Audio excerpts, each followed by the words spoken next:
नमस्कार सभी साथियों का स्वागत है। आज हम लोग देखेंगे प्रयोगशाला परिचारक, प्रयोगशाला तकनीशियन और प्रयोगशाला सहायक के लिए एक महत्वपूर्ण विषय साइंस और साइंस का एक अभिन्न हिस्सा रसायन। तो रसायन विज्ञान से संबंधित आज देखने वाले हैं। तो इसमें महत्वपूर्ण टॉपिक रहेगा हम लोगों का परमाणु और साथ ही पदार्थ की विभिन्न अवस्थाओं से संबंधित प्रश्न देखेंगे। तो आइए बिना देरी की वीडियो शुरू करते हैं। तो आज का पहला प्रश्न है कि निम्नलिखित में से मुख्यतः किसके लिए सीटेन संख्या गुणता मापक के रूप में प्रयुक्त किया जाता है। तो ये प्रयुक्त किया जाता है डीजल के लिए। तो इसका सही आंसर हो जाएगा ऑप्शन नंबर सी। अगला प्रश्न देखिएगा, चार धात्विक तत्व ए बी सी डी के मानक इलेक्ट्रोड विभव क्रमशः -3.05, -1.66, -0.40 और धनात्मक में है आपका 0.80। तो यहाँ आपको ध्यान रखना होगा कि जो अधिक क्रियाशील धातु होता है वो अधिक क्रियाशील धातु का मान हमेशा कम होता है। तो सबसे कम किसका मान दिख रहा है आपका -3.05, जो किसका मान है ए का मान है। तो इसका सही आंसर हो जाएगा ऑप्शन नंबर ए। अगला प्रश्न है, परमाणु नाभिक के अवयव हैं। तो परमाणु नाभिक के अवयव कौन कौन सा होता है। तो ये हम जानते हैं कि ये अगर परमाणु है, परमाणु के नाभिक में प्रोटॉन होता है और न्यूट्रॉन होता है। तो नाभिक के अवयव पूछा है तो जो न्यूट्रॉन और प्रोटॉन है यही आएगा। इसका सही आंसर हो जाएगा ऑप्शन नंबर सी। अगला प्रश्न देखिएगा, परमाणुवीय नाभिक किसने खोजा था। तो परमाणुवीय नाभिक खोजने का काम किया था रदरफोर्ड ने। तो इसका सही आंसर हो जाएगा ऑप्शन नंबर ए। अगला प्रश्न देखिएगा, रासायनिक तत्व के अणु के संदर्भ में चुंबकीय क्वांटम संख्या का संबंध है। तो ये अभिविन्यास से है। तो इसका सही आंसर हो जाएगा ऑप्शन नंबर ए। अगला देखिएगा, निम्नलिखित में से कौन जल को जीवाणु मुक्त करने में प्रयुक्त होता है। तो इसमें प्रयुक्त किया जाता है ओजोन का भी, क्लोरीन डाइऑक्साइड का भी और क्लोरामीन का भी उपयोग किया जाता है। तो इसका सही आंसर हो जाएगा ऑप्शन नंबर डी, उपयुक्त सभी।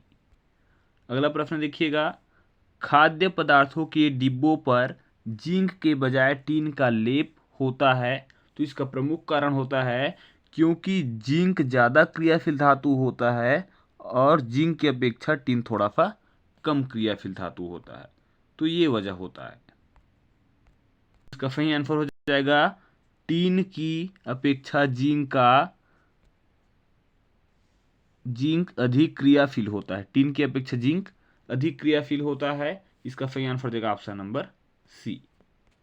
अगला प्रश्न देखिएगा, परमाणु में कक्षों को भरने का क्रम नियंत्रित होता है। तो भरने का क्रम नियंत्रित होता है कौन सी नियम के अनुसार। तो अब्बाउ के सिद्धांत के अनुसार। तो इसका सही आंसर हो जाएगा ऑप्शन नंबर ए। अगला प्रश्न है, किसी तत्व के परमाणु में 10 इलेक्ट्रॉन, 10 प्रोटॉन और 10 न्यूट्रॉन है, उस तत्व का परमाणुिक भार कितना होगा। तो परमाणु भार इलेक्ट्रॉन की संख्या, प्रोटॉन की संख्या और न्यूट्रॉन की संख्या के योग के बराबर होता है। ऐसा होता है क्या। तो ये नहीं होता, बल्कि इसकी संख्या में हम देखेंगे क्या। तो ये संख्या में देखने को मिलेगा जो इलेक्ट्रॉन की संख्या होता है वही प्रोटॉन की संख्या, दोनों संख्या एक्चुअल में बराबर होता है। और इसी के संख्या के साथ इनका कितना हो गया 10 है और इसी के साथ जुड़ जाएगा आपका न्यूट्रॉन की संख्या। तो 10 और 12 टोटल 22 हो जाएगा। तो इसका सही आंसर हो जाएगा ऑप्शन नंबर बी। अगला प्रश्न है, इसी में देखिएगा, इसमें बोला गया है कि परमाणु में नाभिक होते हैं। तो नाभिक होते हैं तो ये किसके अनुरूप आएगा। तो इसका आंसर हो जाएगा ऑप्शन नंबर ए। ये कैसे। तो यहाँ अब देखिएगा, ये प्रोटॉन और न्यूट्रॉन तो होगा ही, लेकिन इलेक्ट्रॉन का मुख्य काम होता है कि एक ऋण आयन का क्या करेगा, ये वहन करेगा। और एक ऋण आयन किस में दिख रहा है आपको, यहाँ पर बस दिख रहा है, बाकी में नहीं दिख रहा है। और ये दिख रहा है तो ये नाभिक के अंदर दिख ही नहीं रहा है, तो इसका सही आंसर हो जाएगा ऑप्शन नंबर ए।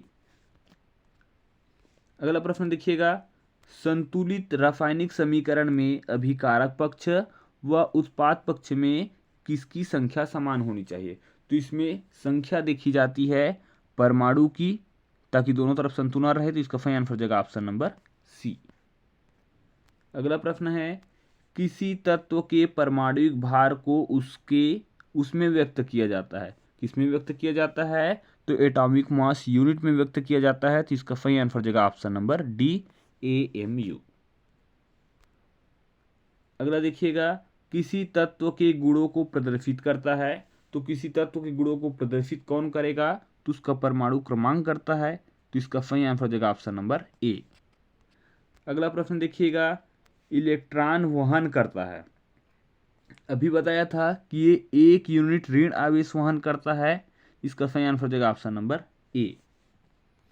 अगला प्रश्न है, फेरिक ऑक्साइड में लोहे की संयोजकता होती है। तो फेरिक ऑक्साइड में लोहे की संयोजकता कितना होगा, तो धन 3 होता है, तो इसका सही आंसर हो जाएगा ऑप्शन नंबर ए। अगला प्रश्न है, निम्न युग्मों में से कौन सा एक कण प्रतिकण युग्म है। तो प्रतिकण युग्म होता है, तो इसका सही आंसर हो जाएगा इलेक्ट्रॉन और पोजिस्ट्रॉन, तो इसका सही आंसर हो जाएगा ऑप्शन नंबर ए। अगला प्रश्न देखिएगा, निम्नलिखित में से कौन सा विभाज्य कण नहीं है। तो विभाज्य कण नहीं है अर्थात अविभाज्य कण कौन सा है, तो परमाणु होता है, तो इसका सही आंसर हो जाएगा ऑप्शन नंबर ए। अगला प्रश्न देखिएगा, जल का वाष्प में परिवर्तन क्या कहलाता है। तो ये कहलाता है भौतिक परिवर्तन, तो इसका सही आंसर हो जाएगा ऑप्शन नंबर बी। अगला प्रश्न देखिएगा, निम्न में से कौन सा रासायनिक परिवर्तन का उदाहरण है। तो रासायनिक परिवर्तन का उदाहरण है सब्जियों को पकाने पर उसका मुलायम हो जाना, ये रासायनिक परिवर्तन है, तो इसका सही आंसर हो जाएगा ऑप्शन नंबर बी। अगला प्रश्न देखेंगे, धोने के सोडा का रासायनिक सूत्र क्या होता है। तो धोने के सोडा को कहा जाता है सोडियम कार्बोनेट। तो सोडियम कार्बोनेट का सूत्र होता है Na2CO3, तो इसका सही आंसर हो जाएगा ऑप्शन नंबर बी। अगला प्रश्न देखिएगा, जल में कार्बन डाइऑक्साइड प्रवाहित करने पर बना सोडा वाटर कैसा होता है। तो ये अम्लीय प्रकृति का होता है, तो इसका सही आंसर हो जाएगा ऑप्शन नंबर सी। अगला प्रश्न देखिएगा, इनो लवण को जल में डाला जाता है तो बुलबुले बनते हैं, इसका प्रमुख कारण क्या होता है।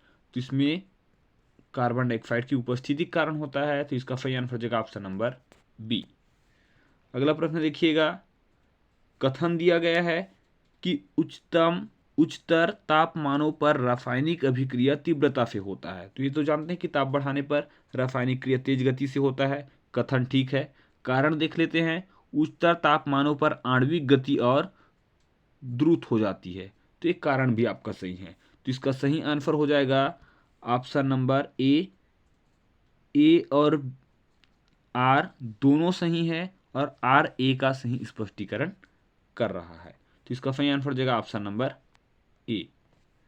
अगला प्रश्न देखिएगा, एटम में न्यूट्रॉन की खोज किसने किया। मतलब परमाणु में न्यूट्रॉन की खोज करने वाला कौन था, तो जेम्स चैडविक था, तो इसका सही आंसर हो जाएगा ऑप्शन नंबर बी। अगला प्रश्न देखिएगा, निम्नलिखित में से किस अम्ल में ऑक्सीजन नहीं है। तो हाइड्रोक्लोरिक अम्ल में ऑक्सीजन नहीं होता, HCl। हाइड्रोक्लोरिक अम्ल नमक का जल के नाम से भी जाना जाता है, नमक का अम्ल, तो इसका सही आंसर हो जाएगा ऑप्शन नंबर सी। अगला देखिएगा, खाने का सोडा मतलब सोडियम बाई कार्बोनेट, तो इसका सही आंसर हो जाएगा ऑप्शन नंबर बी।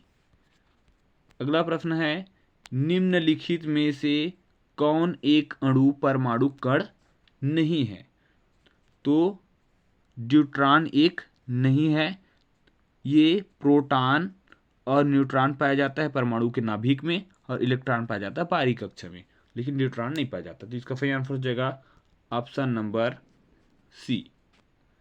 अगला प्रश्न देखिएगा, भौतिक परिवर्तन का एक उदाहरण है। तो भौतिक परिवर्तन का उदाहरण है कौन सा होगा?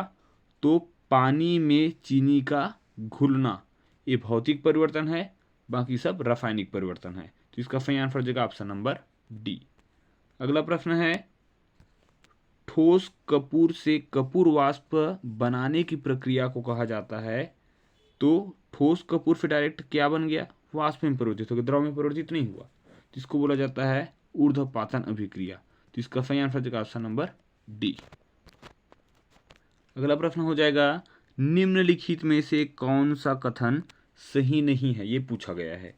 तो देखते हैं, किसी जलीय विलयन का क्वथनांक शुद्ध जल के क्वथनांक से अधिक होता है। तो ये होता है, तो ये आंसर तो सही है। अगला देख लेते हैं,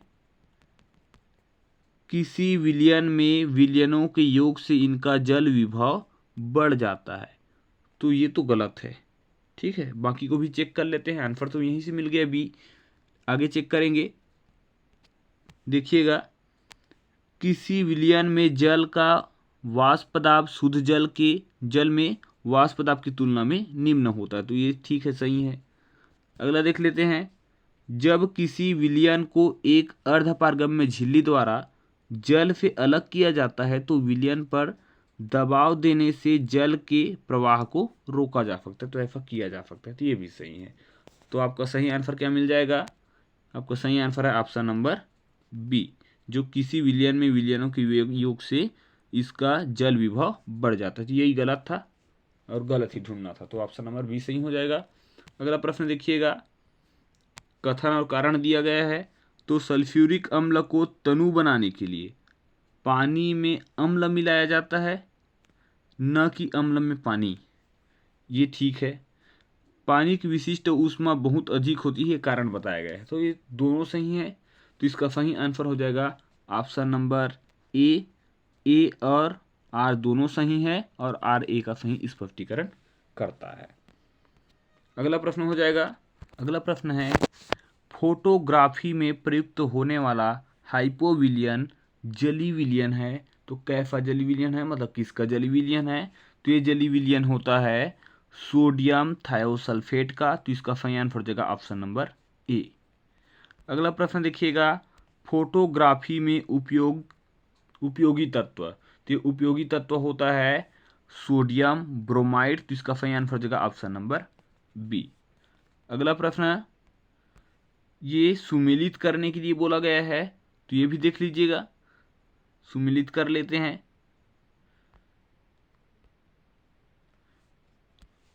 वॉशिंग सोडा को क्या बोलते हैं, अभी देखे थे हम लोग। वॉशिंग सोडा मतलब सोडियम कार्बोनेट, ये पहला का हो जाएगा। कास्टिक सोडा मतलब सोडियम हाइड्रोक्साइड। उसके बाद नीला थोथा, तो कॉपर सल्फेट को नीला थोथा बोलते हैं। उसके बाद फिर हाइपो किसको बोलते हैं? तो सोडियम थायोसल्फेट को बोलते हैं। तो इसका सही आंसर हो जाएगा ऑप्शन नंबर बी। अगला प्रश्न देखिएगा, फोटोग्राफी में स्थायीकरण के रूप में प्रयुक्त होने वाला रसायन कौन सा है? तो प्रयुक्त होने वाला रसायन है सोडियम थायोसल्फेट। तो इसका सही आंसर हो जाएगा ऑप्शन नंबर बी। अगला प्रश्न देखिएगा, कॉपर सल्फेट का जलीय घोल अम्लीय होता है क्योंकि इसका लवण का क्या होता है? तो इसका होता है जल अपघटन होने के कारण ऐसा होता है। तो इसका सही आंसर हो जाएगा ऑप्शन नंबर सी। अगला प्रश्न है, आयनी यौगिकों से संबंधित निम्न कथन पर विचार कीजिए। तो यहाँ देखते हैं, तो आयनी यौगिक एल्कोहल में अविलेय होते हैं। तो अविलेय होते हैं क्या? तो अविलेय होते हैं, ये ठीक है। दूसरा देखिएगा, ठोस अवस्था में आयनिक यौगिक विद्युत के उत्तम चालक होते हैं। तो नहीं होता। तो इस केवल पहला बस सही है। तो ऑप्शन में देखते हैं कौन सा है। तो इसका सही आंसर हो जाएगा ऑप्शन नंबर ए, केवल एक।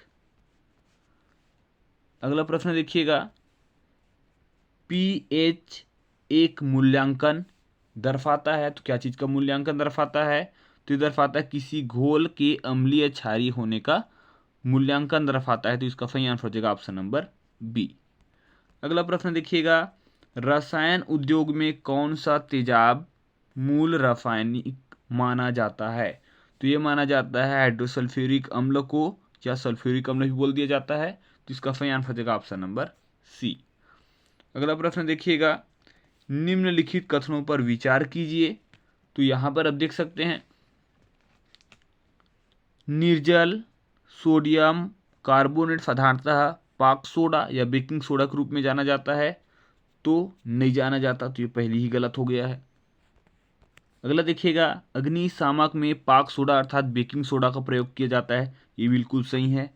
अगला देखिएगा, विरंजक चूर्ण का उत्पादन हेसन क्लेवर संयंत्र में होता है, तो ये भी सही है। तो दूसरा और तीसरा सही है, तो ऑप्शन के अनुरूप आप देखिएगा, तो ऑप्शन नंबर आपका बी सही है, दूसरा और तीसरा। अगला प्रश्न है, विरंजक चूर्ण के लिए कौन सा कथन असत्य है? ये देखना है। तो जल में अधिक विलेय होता है विरंजक चूर्ण, तो ऐसा बिल्कुल नहीं होता, तो पहला ही आंसर आपका सही है। और बाकी आप देख सकते हैं क्या क्या सही है। तो हल्के पीले रंग का होता है विरंजक चूर्ण, ऑक्सीकारक होता है, और तनु अम्ल की प्रक्रिया से क्लोरीन निष्कासित करता है, ये सब सही था, ये असत्य था, तो इसका सही आंसर है ऑप्शन नंबर ए। अगला प्रश्न देखिएगा, निम्नलिखित पदार्थों में से कौन सा फोटोग्राफी में तथा एक एंटी क्लोर के रूप में प्रयुक्त किया जाता है? तो ये प्रयुक्त किया जाता है सोडियम थायोसल्फेट, अभी देखे थे, तो इसका सही आंसर हो जाएगा ऑप्शन नंबर बी। अगला प्रश्न देखिएगा, कोहरे में निम्नलिखित में से कौन सा कोलाइडी तंत्र अभिव्यक्त होता है? तो इसमें गैस में द्रव कोलाइडी तंत्र अभिव्यक्त होता है, तो इसका सही आंसर हो जाएगा ऑप्शन नंबर ए। अगला प्रश्न है, नीला थोथा क्या है? तो अभी देखे थे, है ना, कॉपर सल्फेट है, तो इसका सही आंसर हो जाएगा ऑप्शन नंबर ए। अगला प्रश्न देखिएगा, निम्नलिखित में से किसी वस्तु के नमूने को हवा में खुला रखने पर कुछ समय पश्चात गायब हो जाता है, जैसे कपूर, नेफ्थलीन अथवा शुष्क बर्फ। इस परिघटना को क्या कहा जाता है? तो इस परिघटना को कहा जाता है वाष्पीकरण, वाष्पीकरण नहीं बोलेंगे, सीधा सीधा ठोस से गैस में बदल रहा है ना, तो इसको तो ऊर्ध्वपातन बोलते हैं, ऊर्ध्वपातन, तो इसका सही आंसर हो जाएगा ऑप्शन नंबर ए। अगला प्रश्न देखिएगा, किसी परमाणु नाभिक का आइसोटोप वह नाभिक है जिसमें क्या होगा? आइसोटोप, तो प्रोटॉनों की संख्या वही होती है, परंतु न्यूट्रॉनों की संख्या अलग अलग होती है, उसे कहते हैं आइसोटोप, तो इसका सही आंसर हो जाएगा ऑप्शन नंबर बी। अगला प्रश्न देखिएगा, निम्नलिखित पहला सूची को दूसरे सूची तत्व और उपचयनांक में क्या करना है? सुमेलित करना है। यहां देखिएगा क्या बोला गया है, तो MnO2 में Mn का उपचयनांक, तो इसका उपचयनांक होता है आपका 4। अगला देखिएगा, H2SO4 का इसका उपचयनांक कितना होता है? तो इसका उपचयनांक होगा आपका 6। और अगला देखिए, कैल्शियम ऑक्साइड का, कैल्शियम का उपचयनांक कितना होगा? तो इसका होता है 2। और आपका अगला मिल जाएगा NaAlH4 में एल्युमिनियम का उपचयनांक हो जाता है 3, तो इसका सही आंसर कौन सा हो जाएगा? तो इसका सही आंसर हो जाएगा ऑप्शन नंबर ए। अगला प्रश्न देखिएगा, निम्नलिखित में से कौन सा एक लवण सागर में सर्वाधिक मात्रा में पाया जाता है? तो ये पाया जाता है सोडियम क्लोराइड, जिसे साधारण नमक के नाम से जानते हैं, तो इसका सही आंसर हो जाएगा ऑप्शन नंबर बी। अगला प्रश्न देखिएगा, निम्नलिखित में से कथन पर विचार कीजिए। पहला है, परासरण के प्रक्रम में विलायक सांद्र विलयन से तनु घोल की ओर जाता है, तो ये ऐसा नहीं जाता, बिल्कुल गलत है, बल्कि उल्टा होता है। प्रतिलोम परासरण में तनु घोल पर बाह्य दाब लगाया जाता है, तो ये भी गलत है, तो इसका सही आंसर हो जाएगा ऑप्शन नंबर डी, नहीं 1 नहीं 2। उम्मीद है आप लोगों को वीडियो पसंद आया होगा और इसी प्रकार के लगातार वीडियो मिलता रहे, इसके लिए आप चैनल को सब्सक्राइब, लाइक और शेयर जरूर करिएगा। वीडियो पूरा देखने के लिए आप सभी का धन्यवाद।